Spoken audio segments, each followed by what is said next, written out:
Good morning students. आज हम पढ़ेंगे साइंस क्लास 9th चैप्टर 5। मैंने आप लोग को बुक पहले ही भेज दी है, उसमें आपने देखा होगा। हमारा जो चैप्टर 5 है उसका नाम है जीवन की संरचनात्मक इकाई। बायोलॉजी का ये पहला चैप्टर है आपका, जीवन की संरचनात्मक इकाई। चैप्टर शुरू करने से पहले हम जानते हैं कि आखिर ये संरचनात्मक इकाई है क्या। संरचनात्मक इकाई नया वर्ड है आप लोग के लिए, संरचनात्मक इकाई। स्टूडेंट्स, आपको पता होगा, जैसे मान लीजिए अगर कोई घर है तो घर किससे मिलकर बना होता है? ईंट से। यह ईंट क्या है? उस घर की संरचनात्मक इकाई है। ठीक इसी प्रकार से जो भी जीव है, चाहे वह पेड़ पौधे हैं या जंतु हैं, सभी सजीव एक छोटी इकाई से मिलकर बने होते हैं और वही छोटी इकाई कहलाती है संरचनात्मक इकाई। और सजीवों की संरचनात्मक इकाई है कोशिका। सजीवों की संरचनात्मक इकाई क्या है? कोशिका या सेल। इसी को इंग्लिश में हम कहते हैं सेल, कोशिका, सेल। अब जानते हैं कि आखिर इस कोशिका के बारे में सबसे पहले किसने बताया था, किसने इसका पता लगाया था? तो एक वैज्ञानिक थे, रॉबर्ट हुक। इन्होंने सन 1665 में अपने द्वारा बनाए गए सूक्ष्मदर्शी से, इन्होंने खुद ही सूक्ष्मदर्शी का निर्माण किया है। तो स्वनिर्मित सूक्ष्मदर्शी द्वारा इन्होंने पेड़ की छाल को देखा। वृक्ष जो होते हैं, वृक्ष की छाल जिसे कहा जाता है कार्क, इस वृक्ष की छाल को इन्होंने स्वनिर्मित सूक्ष्मदर्शी के द्वारा देखा। तो इसमें इन्हें दिखाई क्या दिए? छोटे छोटे चैम्बर्स, जैसे कुछ इस तरह के स्ट्रक्चर्स इनको दिखाई दिए। उसमें ये छोटे छोटे जो चैम्बर्स थे, इसका नाम उन्होंने दिया सेल।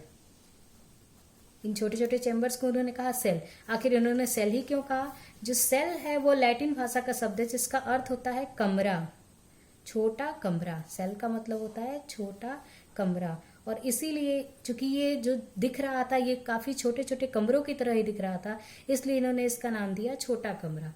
तो यहां से मिला हमको सेल। अब सेल का काफी महत्वपूर्ण है ये हमारे लिए, इसीलिए तो हम इसको पढ़ेंगे भी। तो सेल के बारे में जानने से एक और चीज हमें जाननी है। सेल को संरचनात्मक इकाई तो कहा ही गया, साथ ही साथ एक और शब्द है, इसे कहा गया क्रियात्मक इकाई। जब हम आगे पढ़ेंगे तो जानेंगे कि जो सेल है, कोशिका, जीवन की सभी क्रियाएं, एक सजीव के लिए बहुत सारी क्रियाएं होती हैं, आप पहले भी जानते हैं, जैसे कि श्वसन करना, पाचन, पोषण, उत्सर्जन, प्रजनन, चलना फिरना, जो भी चीजें हैं। तो सजीवों की जो समस्त क्रियाएं होती हैं जो एक सजीव के लिए आवश्यक है, वो सभी क्रियाएं इस सेल में ही होती हैं। सब कुछ कहाँ होता है? इस सेल में। तो इसीलिए सेल को हम कहते हैं संरचनात्मक इकाई, साथ ही साथ क्रियात्मक इकाई। तो सेल का मतलब क्या होता है? सजीवों की संरचनात्मक तथा क्रियात्मक इकाई को सेल या कोशिका कहते हैं, जिसके बारे में सबसे पहले किसने बताया था? रॉबर्ट हुक ने सन 1665 में। अब हम जानते हैं कि जीवों में इसका, जैसे कोशिका के आकार पर, अगला टॉपिक है हमारा कोशिका के आधार पर जीवों का प्रकार। ध्यान से इसको समझिएगा। कोशिका के आधार पर जीवों के प्रकार। कोशिका के आधार पर जीव मुख्य रूप से दो प्रकार के होते हैं। पहला एक कोशिकीय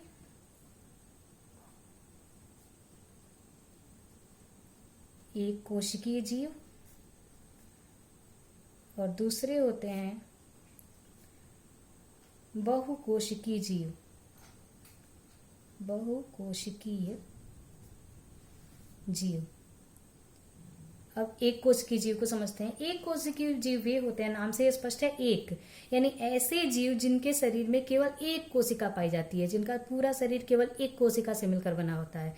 जाहिर सी बात है, यदि एक कोशिका है तो इनकी समस्त जैविक क्रियाएं उसी एक कोशिका में संपन्न होती होंगी, तो वह कहलाते हैं एक कोशिकीय जीव। इनका जीवन काल अत्यंत कम होता है, बहुत अधिक समय तक ये जीवित नहीं रह सकते हैं। दूसरा है बहुकोशिकीय जीव। बहुकोशिकीय जीव जो होते हैं, बहु का मतलब बहुत अधिक, तो ये इन जीवों का शरीर एक से अधिक, या कैसे दो मान सकते हैं, दो कोशिका भी हो सकती है, या एक से अधिक कोशिकाओं से मिलकर बने होते हैं, ये कहलाते हैं बहुकोशिकीय जीव। क्योंकि कोशिकाएं अधिक हैं तो इनका कुछ न कुछ कार्य तो होता ही होगा। तो यहाँ पाया जाता है श्रम विभाजन। श्रम विभाजन का मतलब क्या होता है? प्रत्येक कार्य को करने के लिए अलग अलग कोशिकाएं हैं। तो बहुकोशिकीय जीवों में प्रत्येक कार्य को करने के लिए अलग अलग कोशिकाएं पाई जाती हैं। ये बहुकोशिकीय जीव होते हैं। इनका जीवन काल एक कोशिकीय जीवों की अपेक्षाकृत अधिक होता है। अब जानते हैं हम कोशिका के घटक के बारे में। हमारा अगला टॉपिक है कोशिका के घटक। आखिर ये कोशिका के भाग कितने होते हैं, किससे मिलकर बनी होती है? तो अगर मुख्य रूप से देखा जाए तो एक कोशिका के 3 घटक होते हैं। कोशिका के मुख्य रूप से 3 घटक। पहला होता है हमारा प्लाज्मा झिल्ली। फर्स्ट होता है प्लाज्मा झिल्ली। ये प्रत्येक कोशिका में पाए जाते हैं घटक। दूसरा होता है केंद्रक, जो कोशिका के मध्य में पाया जाता है। और तीसरा होता है कोशिका द्रव्य। तो कोशिका के मुख्य रूप से 3 घटक होते हैं, प्लाज्मा झिल्ली, केंद्रक, कोशिका द्रव्य। अब जानते हैं हम प्लाज्मा झिल्ली। तो ये जो हमारा प्लाज्मा झिल्ली होता है, कोशिकाओं की प्लाज्मा झिल्ली कोशिका का सबसे बाहरी आवरण होता है। ये प्रत्येक कोशिका में पाया जाता है। मान लीजिए ये अगर एक कोशिका है तो ये जो सबसे बाहरी आवरण है यह कहलाता है प्लाज्मा झिल्ली। यही है प्लाज्मा झिल्ली। ये प्लाज्मा झिल्ली प्रोटीन और लिपिड से मिलकर बनी होती है। किसकी बनी होती है? प्रोटीन और लिपिड की। इसके मध्य में केंद्रक होता है। एक संपूर्ण कोशिका की अगर बात की जाए प्लाज्मा झिल्ली, मध्य में केंद्रक, और केंद्रक तथा प्लाज्मा झिल्ली के मध्य खाली स्थान जो है वो एक्चुअल में खाली नहीं होता है। यहाँ पे अनेक प्रकार के कोशिकांग भरे होते हैं। इन्हीं कोशिकांगों को कहा जाता है कोशिका द्रव्य। ये कोशिकांग क्या कहलाते हैं? कोशिका द्रव्य। अब जो ये प्लाज्मा झिल्ली है इसकी कुछ एक खास क्वालिटी होती है। ये केवल चयनित पदार्थों को ही अपने अंदर आने देता है। जिन पदार्थों की कोशिका को आवश्यकता है वो पदार्थ इसके अंदर जाते हैं। जिन पदार्थों की आवश्यकता नहीं है वो इसके अंदर प्रवेश नहीं कर पाते हैं। और इसके इसी गुण के कारण प्लाज्मा झिल्ली को कहते हैं चयनात्मक पारगम्य झिल्ली। चयनात्मक का मतलब चयनित वस्तुओं को आने देने वाला, पारगम्य आर पार आने जाने देने वाला। तो चयनात्मक पारगम्य झिल्ली यह कहलाती। प्लाज्मा झिल्ली को हम क्या कहते हैं? चयनात्मक पारगम्य झिल्ली। अब जब हमने जाना कि ये अपने अंदर वस्तुओं को आने देता है तो आखिर इन पदार्थों का आवागमन किस तरह से होता है? तो 2 प्रक्रियाएं होती है जिनके द्वारा इनमें पदार्थों का आवागमन होता है। पहला होता है विसरण और दूसरी प्रक्रिया है परासरण। इसके बारे में हम थोड़ा सा जानते हैं। विसरण की प्रक्रिया जैसे किसी उच्च सांद्रता से निम्न सांद्रता की ओर किसी भी वस्तु का गमन, चाहे वह गैस है, ठोस है, किसी भी पदार्थ का गमन। सांद्रता का मतलब आप पहले भी जानते होंगे। सांद्रता का मतलब जहां किसी वस्तु की अधिकता हो, समझ लीजिए। तो अधिक सांद्रता से कम सांद्रता की ओर वस्तुओं का गमन कहलाता है विसरण। जैसे एक सिलेंडर है, सिलेंडर के अंदर गैस की सांद्रता अधिक है। अगर हम उसे खोलते हैं तो वो बाहर, चूंकि सांद्रता कमरे में गैस की कम है तो वह गैस सिलेंडर से बाहर की तरफ जाता है। यह कहलाता है विसरण। ठीक वैसा ही होता है परासरण, लेकिन बस यहाँ अंतर ही होता है, यहाँ पे द्रव का गमन होता है, द्रव के अणुओं का गमन होगा और वो भी एक पारगम्य झिल्ली के द्वारा। तो यहाँ भी सेम डिफिनेशन होगी, उच्च सांद्रता से निम्न सांद्रता की ओर, लेकिन द्रव के अणुओं का गमन कहलाता है परासरण। इन दोनों प्रक्रियाओं के द्वारा ही इस कोशिका के अंदर पदार्थ प्रवेश करते हैं। मान लीजिए अंदर CO2 की मात्रा अधिक है, बाहर CO2 की मात्रा कम है, तो अब कोशिका से CO2 कहाँ जाएगा? अंदर से बाहर की ओर, क्योंकि अंदर मात्रा अधिक है और अधिक से कम की ओर जाएगी। यह है विसरण की प्रक्रिया। अगर बाहर CO2 की मात्रा अधिक है और अंदर कम है तो यह बाहर से अंदर की ओर जाएगा। यह भी है विसरण की प्रक्रिया। तो ऑक्सीजन और कार्बन डाइऑक्साइड का जो परिवहन होता है वह इसी विसरण की प्रक्रिया के द्वारा होता है। दूसरा होता है परासरण की प्रक्रिया। तो जो भी द्रव में घुले हुए पदार्थ हैं, हम कोई भोजन कुछ ग्रहण करते हैं तो वह छोटे अवयवों में टूटता है, तो जो द्रव में घुले हुए पदार्थ हैं वो परासरण की प्रक्रिया के द्वारा कोशिका के अंदर प्रवेश करते हैं। विसरण के द्वारा गैसों का परिवहन होता है और परासरण के द्वारा द्रव वाले पदार्थों का परिवहन होता है। सांद्रता के अनुसार हम अगर देखें तो विलयन 3 प्रकार के होते हैं। मैं आपको नोट्स प्रोवाइड करूंगी। सांद्रता के अनुसार विलयन 3 प्रकार के होते हैं। पहला अति परासरण दाबी विलयन। पहला होता है अति परासरण दाबी विलयन। तो पहला हमने आपको बताया अति परासरण दाबी विलयन। सेकंड होता है, अगर हम विलयन की प्रकृति देखें सांद्रता के अनुसार, तो वह होता है समपरासारी विलयन, समपरासारी विलयन। और तीसरा है अल्प परासरण दाबी विलयन। 3 प्रकार के विलयन मैंने आपको बताया। सांद्रता के अनुसार विलयन 3 प्रकार के होते हैं, अति परासरण दाबी विलयन, समपरासारी विलयन और अल्प परासरण दाबी विलयन। अब तीनों के बारे में हम जानते हैं। मान लीजिए एक कोशिका है। अब अगर इस कोशिका को हम किसी ऐसे विलयन में रखते हैं जहां बाहर जल की जो सांद्रता है वह कम है, जल H2O की सांद्रता क्या है, कम है, और अंदर जल की सांद्रता अधिक है, तो यहाँ पर होगा क्या, चूंकि मैंने अभी आप लोगों को बताया था कि अधिक सांद्रता से कम सांद्रता की ओर गमन होता है, तो यहाँ कोशिका के अंदर से जल कहाँ जाएगा, बाहर की तरफ, और इसके कारण यह कोशिका क्या होगी, सिकुड़ जाएगी। ये कंडीशन हमारी कहलाती है अति परासरण दाबी विलयन की। यह विलयन होता है अति परासरण दाबी विलयन। सेकेंड कंडीशन है यदि कोशिका की सांद्रता यानी कोशिका के अंदर जल की मात्रा और बाहर जो माध्यम है उसके जल की मात्रा दोनों यदि बराबर है। इस कंडीशन में न तो जल यहाँ से बाहर जाएगा न बाहर से अंदर आएगा, या कह सकते हैं कि समान मात्रा में जल का आवागमन होगा। इस तरह का विलयन कहलाएगा समपरासारी विलयन। और थर्ड कंडीशन ठीक अति परासरण दाबी विलयन का उल्टा होगा। जैसे मान लीजिए कोशिका है, कोशिका के अंदर जो है वह जल की मात्रा कम है और बाहर जल की मात्रा अधिक है। इस कंडीशन में जल बाहर से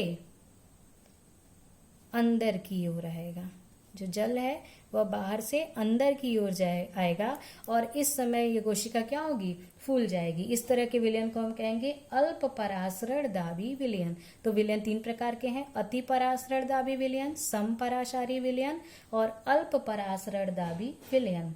तो ये थे हमारे प्लाज्मा झिल्ली के बारे में। और प्लाज्मा झिल्ली के साथ साथ हमने पढ़ा कि पदार्थों का आवागमन कैसे होता है, विसरण के द्वारा, परासरण के द्वारा। परासरण के आधार पर अगर सांद्रता की बात करें हम तो विलयन के प्रकार पढ़ा हमने। अभी प्लाज्मा झिल्ली की तरह ही एक अन्य बहुत ही महत्वपूर्ण कोशिकांग होता है, वह होता है कोशिका भित्ति। कोशिका भित्ति, सेल वॉल।